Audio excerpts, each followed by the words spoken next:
Welcome to the Digital Customer Experience Podcast by Kiosk. My name is Daniel Paul, and I'm thrilled to bring you stories, insights, and expert opinions on the ever evolving world of digital customer experience. This podcast is brought to you by Kiosk. Kiosk is a leading SaaS company with a versatile B2B platform combining innovative products and services to drive success in sales, marketing, support, and customer engagement for major brands worldwide. Today, we have an amazing guest. I'm super thrilled to talk to him. He is a keynote speaker, AI executive, and thought leader who's made waves at Harvard, Google, and now at Novartis as the global head of marketing and Gen AI excellence. His name is Marco Andre. Marco is not only a strategic force in AI and digital marketing, but he has also published many books and he's a storyteller at heart. His innovative work and insights are empowering the fusion of AI with customer experience. And he's here to share his unique perspective on driving success in the digital age. Get ready for an inspiring conversation filled with practical insights from the forefront of AI. Welcome to our podcast, Marco. Hi, Daniel. Thanks for having me. Your incredible journey from Google's creative playground to Novartis' life-changing initiatives. What is one unexpected lesson you've learned that's as true for AI as it is for life? It's interesting because I was always very concerned about knowing and knowing more and knowing more. And do I know my stuff? Do I know uh, what I'm required to do this job better and better and better? And I think with AI, what we know is not going to matter anymore. I think with the pace of how things are changing, one example is it took electricity 37 years to get to 50% of US households. It took 17 years for the internet to do the same. It took 10 months for ChatGPT to do that. So the pace of innovation and the democratization of knowledge that AI is bringing, no knowledge is not going to be so important anymore. I think what's going to be important is how curious we are, how hungry we are to learn, to adapt, to be creative, to almost asking the right questions rather than having the answers for everything. And that's how I grew up. I need to have the answers to the teacher or to the manager or to the company. I think now is way more about the questions that we ask. Yeah. This is a question that you might have heard 100 or probably 1,000 times. People are asking this question always to everyone. Will AI replace us? What are your thoughts on that? And what should one do to get on the AI train? Because people are thinking, how do I get in? Where do I start? What's your Mm. answer for that? So if it's going to replace us or not, I do not know. It's outside of my control. What I always tell people in my keynotes is, what can you do right now? I think right now AI is a superpower. So rather than thinking they're going to take over us, is how can we get in symbiosis with them to make us turn us into superhumans? So I think a bit what's happening is we're fearful because that's our nature, as humans. But I want to focus more on the possibilities. I want to focus more on the possibilities of using AI for me to spend less time doing things that really don't matter. I want to spend my time designing a story or designing a product. I don't want to spend 7 hours doing a PowerPoint or aligning a font. That's what I want to spend my time with. So my advice to people is what I do myself, is just play with it and talk about it. Don't worry so much about being on top of all the tools that are, just choose 2 or 3 tools and play with it. Don't worry too much about, we tell about prompting, which it became a very fancy word. Prompting is asking questions. Is almost like if you're talking with a kid and you say, give me an answer on this. This is the right answer or the wrong answer. And then it will give you a better answer or do a better action. So my advice is that is just try it. Just try it, use it, and make it work for you, because that's what's going to keep you engaged and at par with what's happening in the world with AI. Yep. Considering your sabbatical project, the 100 Lego stories, If you had to describe AI's role in pharma with a Lego build, what would it look like? Yeah, I think if you get the analogy of the bricks, I talk about the three things you need to do with AI, and I think that applies to pharma and other industries. The first thing is you need to actually think about what you need to buy to do something with AI. So buying is like you have a Lego set that comes in a box with instructions. That is the first thing you might do. What is you going to buy? So example, Copilot or ChatGPT. That's it. Yeah, Then the other thing that you need to think is what are you going to build? Okay, you have your own data, which is small Lego bricks. Okay, and you need to organize it in a way in which using the power of a large language model, an LLM, you can organize the data. So that's the second strategic decision you need to make. And the third one, which I think is particularly interesting, is how do you get the best of a Lego that is already kind of half pre-built, yeah, but you need to stack your data on top of that, and you need to partner with someone. Let's imagine like provider X of CRM that yeah. already has adapted their LLM, for instance, for the pharma industry, and then you plug in with that data and you get the best of both worlds. That's the analogy I normally use. Yeah. Talking about plugging into an external CRM or plugging into uh, the already existing marketing materials or the marketing softwares that you use, what are your must have AI tools that you believe everyone should be using? Hmm. I'm getting that question now quite often. Listen, it's very easy to get overwhelmed with the pace of tools that are being for anything, from music, for coding, for voice, for image, for video. It's quite difficult.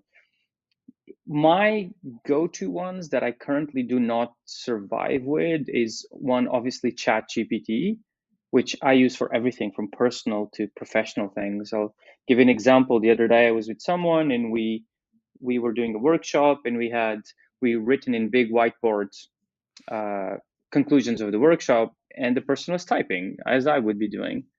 So I went to her and I said, "Listen, like, can I take a picture?" Said, "Yeah, of course." Took a picture with ChatGPT and asked, "Can you transcribe this to text?" Yeah, so that's a go-to.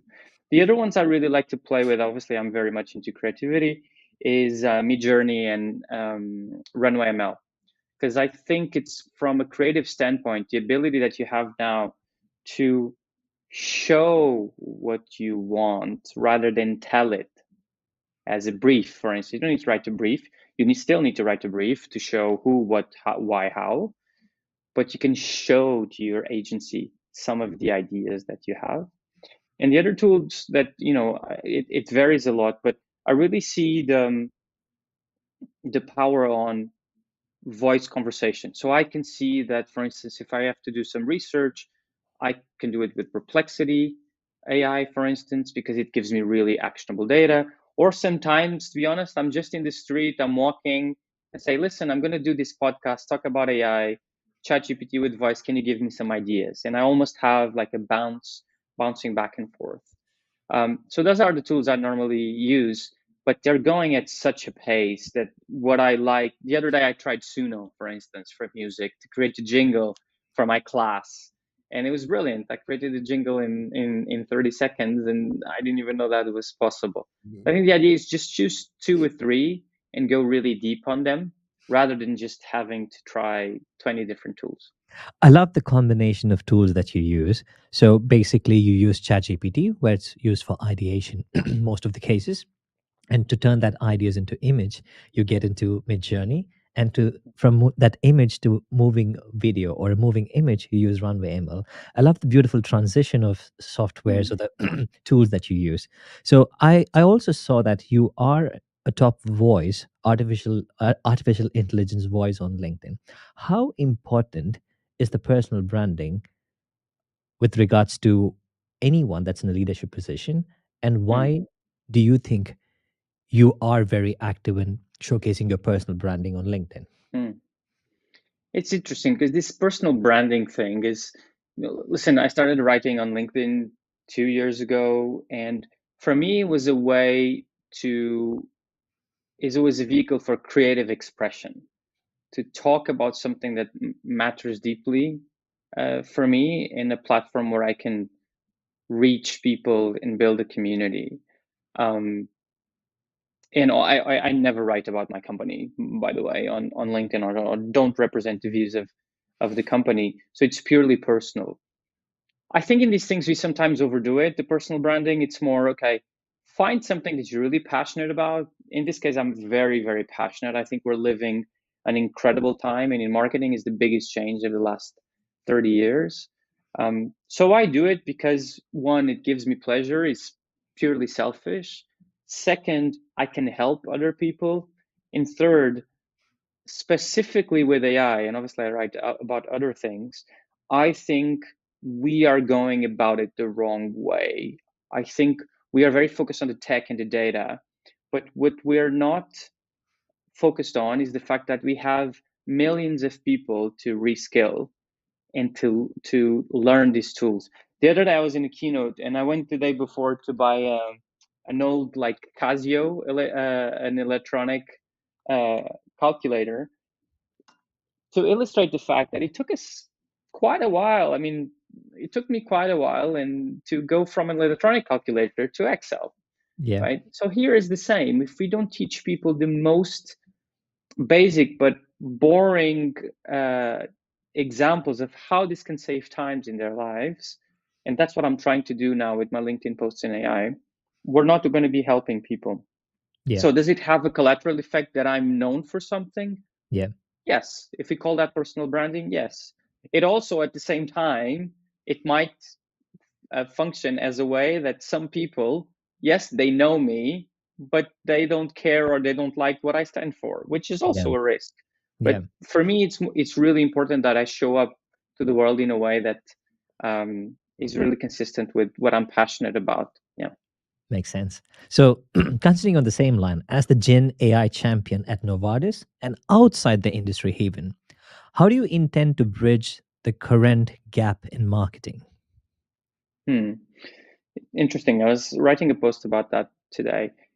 The gap in marketing is there's two things that we, there was this quote that I listened on Paul Rotzer's marketing podcast, marketing and AI podcast, just some Altman saying that in 2 years AI is going to do 95% of what marketers do and agencies do, and people took it, okay, marketing is dead. I think those extreme quotes, they always signal something, Yeah. right? They normally don't, they're not fundamentally true. If you Mm, think about, we said email is dead, email is still here. We said that e-commerce is going to kill stores, yeah. stores are still here. We said that electronic books will kill paper books, and they're still here. So it's like things change, their function changes, and what that represents for marketing, to answer your question, is I think this is an opportunity to review what we have been doing in marketing, and Mm, is it really the soul of marketing? yeah. Because the soul of marketing is a great product and a great story brought to the right people. Yeah. And I think it's an opportunity for us to focus way more on that, on the stories we can tell as marketers in building great products, rather than focusing on other things that we have been focusing for the last few years because of obviously the digital revolution and what that implied. So that's what I tried to do in Novartis and outside the industry, focusing on the possibility and getting people to think how our work very tangibly on the day to day is going to change. Yeah. For instance, content production. Yeah. We can produce content 10 times faster, but 100%. that can't be an excuse for us to be to produce content that's average and mediocre. Yeah. Very, very well said. And one thing that I am wondering is like looking at 2024, there are a lot of issues that in the pharmaceutical industry, I believe AI can address. But you, as the forefront of AI and working in the pharmaceutical industry, what are the key issues that you think that AI can address? Hmm. So I think on the applied AI side, there are different examples of using AI for instance, drug development. So that's part I technically I don't dominate, but I think is an incredible opportunity to, from the moment of uh, of development, we can. I mean, the average time to develop a drug is 10 years. Yeah. That's going to be most probably going to change dramatically with the use of applied AI. On the generative AI side, what you have is that the go-to-market can be fundamentally different and much faster. Meaning you can go at light speed from something of an insight that you have from a conversation with a customer, from a patient, from a conversation with a partner or supplier, to produce content that is relevant to it, to push it to a channel that puts it in front of a lot of people, depending Mm. obviously of the local regulations, etc. So I think the biggest opportunity is obviously on the drug development, but on the go-to-market of pharma, it's also incredibly important that we adapt. If you think about some of the examples, uh, doctors, for instance, 17% of the time doctors spend is on admin work. Yeah. 17%. Yeah. Imagine that if we AI, we reduce that to only 16%. How much time will we free up for doctors to Yeah. either see more patients or give more quality of attention to current patients or to be less burned out? So there's a Yeah. huge opportunity there. Yeah. Just you've discussed some of the issues that AI can address. Which one do you think will have the most significant impact on the patient outcomes? It's interesting. I was talking about the other day. There's a stat, I don't recall the stat right now, but a lot of the issues that we have in certain drugs in general is patient adherence to treatment, right? Yeah. And think about it now. Imagine if you go to older population, which sometimes is difficult, or they don't have, or they don't have anyone to take care of them. I think is going to be a future, even if you don't have the OpenAI robot that they released yesterday, even if you just have some form of GPT assistant in Yeah. which they can have a pivotal support to get patients to adhere, or reminder to take, or imagine a reminder to take medication. Or if you start arguing with GPT assistant, oh, I don't want to take the medication anymore. Or if you have side effects, a discussion before talking with your doctor or after talking with your doctor, in case, and we can't have only an European centric. We mustn't forget that a lot of people in the US, for instance, they don't have access to a doctor. Yeah. So I think that there's a fundamental uh, support that some of these GPT assistants can give. Obviously, there's a lot of ethical and legal 100%. discussions that we need to have, and so obviously, I won't get into that. That's a very important thing to consider. But I think the potential is enormous. Yeah. It's funny that you gave the example of GPTs. My dad is living back in India. I went to visit him a couple of months ago, and I introduced ChatGPT to him, and I said you could take a picture from your phone and ask what's this. So he actually went to the doctor, and in India the doctor give you the diagnosis, and you have to go meet the physician after a couple of days. So he couldn't wait. He took a picture and he asked ChatGPT, "What does this mean? So what do I need Mm, to do for the next 2 3 days?" He's 70 years old, but him being able to use this actually gives him mm, a sense of relief that okay, it's mm, not as serious as I thought. I can just right. relax for 2 days. I can wait. So the implications, or for a patient who doesn't have a lot of knowledge, is already so Hmm. much in the market. I can only wait Yeah. to see what the pharmaceutical industry is going to come up with. That's going to make the whole patient's lives much easier. Yeah, 100%. That's a beautiful story because I think we very quickly go to the extreme again. Oh, doctors are going to disappear and people cannot self-diagnose themselves. That's not what we're saying at all. Yeah. It's in everyone's interest that they have access to information. Patients have better access to information. Doctors have better access to information. I mean, I remember this. I had friends that were doctors and they always need to be studying. It's Yeah. incredible. It's literally studying for 10 or 15 years just to graduate and then studying their whole lives. I think there's huge potential on that. Yeah. Yep. So, getting a little bit back to the marketing now. So, where do you see the pharmaceutical marketing heading by 2030, and what will be at the core of omni-channel strategies? I know it's a very long-sighted question, but what do you think will Mm. happen?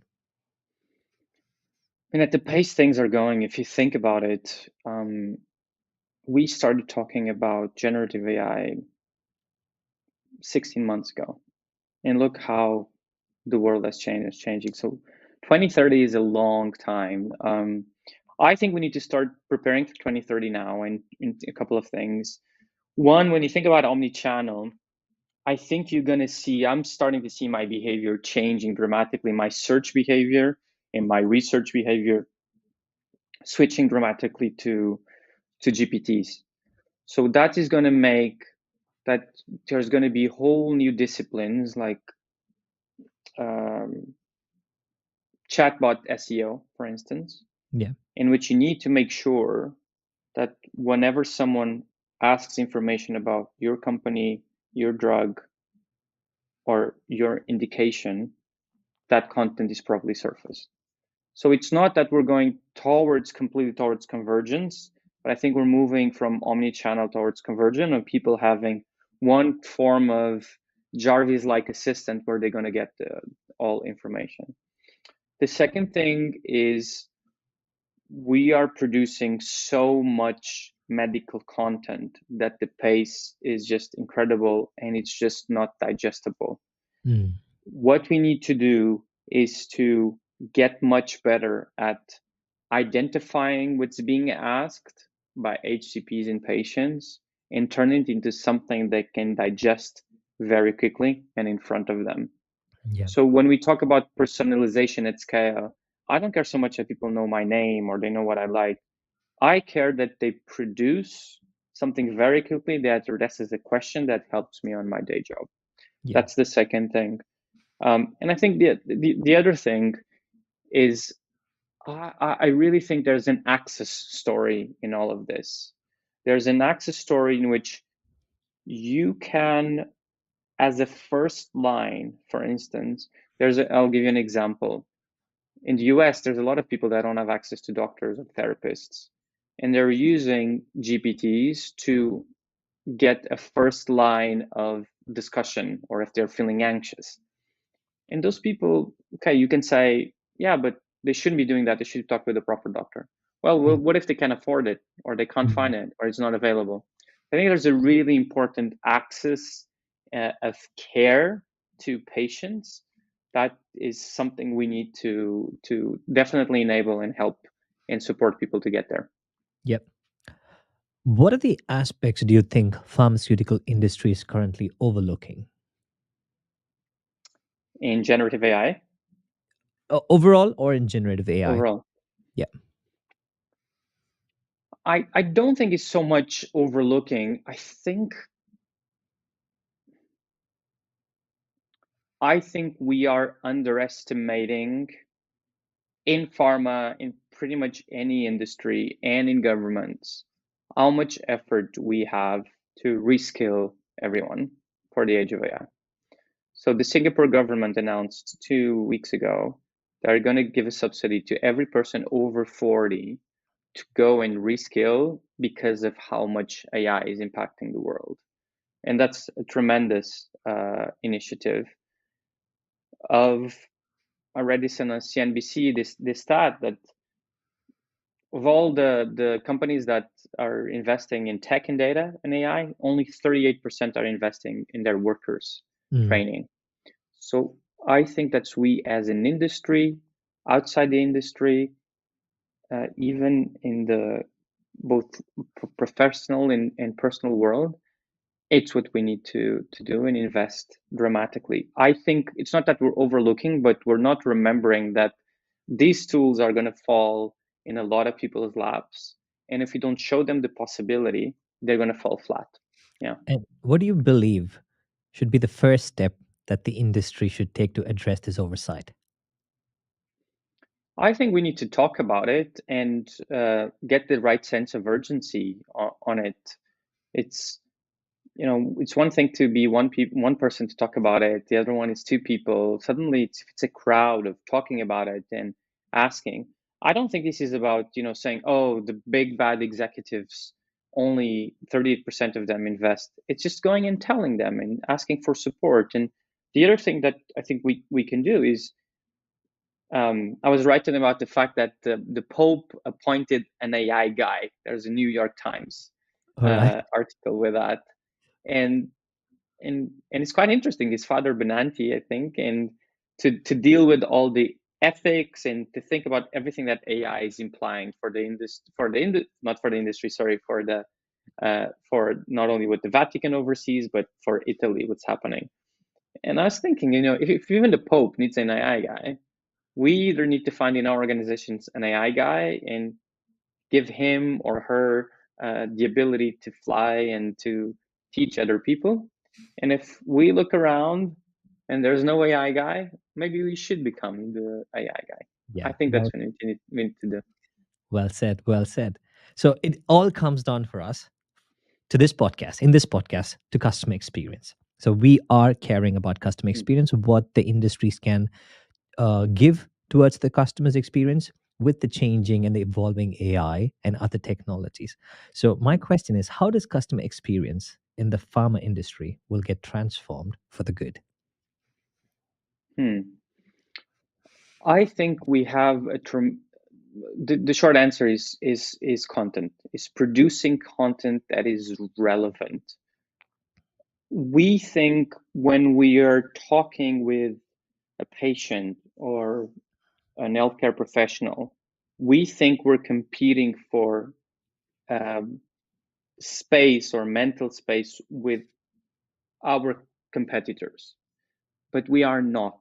We are competing for attention, Yeah, which nowadays is incredibly scarce. yeah, So if you have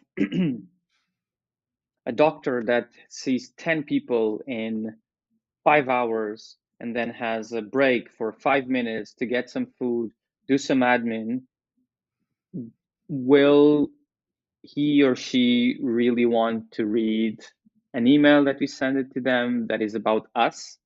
no, No, I think it's about them.